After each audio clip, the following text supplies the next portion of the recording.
Assalamualaikum warahmatullahi wabarakatuh. Perkenalkan, nama saya Deswita Putri dari kelas 10 TKP 2. Saya ingin membacakan bentuk struktur organisasi. Pengertian organisasi kantor secara etimologi, istilah berasal dari bahasa Yunani yaitu organon atau dalam bahasa Latin organum, yang berarti alat, bagian, anggota atau badan. Sementara bahasa Latin organum yang berarti alat, bagian, anggota atau badan. Sementara itu, secara definisi organisasi dalam kesatuan susunan yang terdiri atas bagian-bagian orang dalam perkumpulan untuk mencapai tujuan tertentu. Kelompok kerjasama antara orang-orang yang diadakan untuk mencapai tujuan bersama. Beberapa ahli mengemukakan definisi organisasi sebagai berikut. James de Money. Menurut James de Money dalam bukunya The Principles Organization, organisasi adalah setiap bentuk persekatan manusia untuk mencapai tujuan bersama.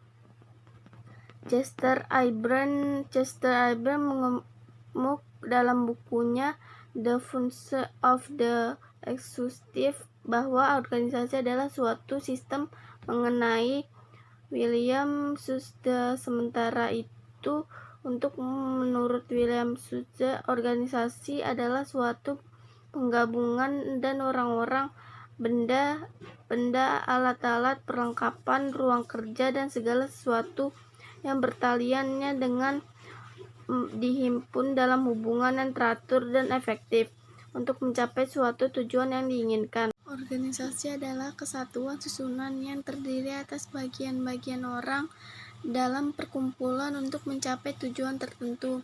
Kelompok kerjasama antara orang-orang yang diadakan untuk mencapai tujuan bersama. Komunikasi administrasi adalah dalam kampus administrasi dinyatakan bahwa organisasi adalah suatu usaha kerjasama dari sekelompok orang untuk mencapai tujuan tertentu. Melalui definisi tersebut dapat diambil kesimpulan bahwa organisasi memiliki ciri-ciri diantaranya. Yang pertama, terdiri atas sekelompok orang, yakni 2 orang atau lebih.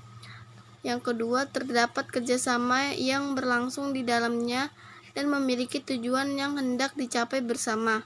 Oleh karena itu, untuk mencapai semua tujuannya, sebuah perusahaan juga harus memiliki organisasi yang disebut sebagai organisasi perkantoran. Ada 5 fakta yang terdapat dan berlangsung dalam organisasi perkantoran. Kelima fakta tersebut adalah sebagai berikut. Yang pertama, setiap organisasi perkantoran pasti mencakup sumber daya manusia yang terlibat dalam interaksi sosial, baik yang terlibat dalam interaksi sosial baik disebabkan oleh struktur formal maupun informal. Yang kedua, interaksi dalam sistem sosial tersebut tersusun dalam sebuah struktur yang menjamin pemerintah dan laporan, baik yang berhubungan dengan arus pekerjaan maupun arus informasi. Yang ketiga, sebagai suatu sistem terbuka, setiap organisasi perkantoran mempunyai hubungan timbal baik dalam organisasi internal maupun eksternal. Yang keempat, setiap orang dalam organisasi perkantoran memiliki tujuan individu yang menjadi alasan dari tindakannya. Mereka berharap organisasi dapat membantu mencapai tujuannya. Yang kelima, interaksi sosial yang terjadi dalam manajemen perkantoran juga dapat membantu percakapan tujuan bersama.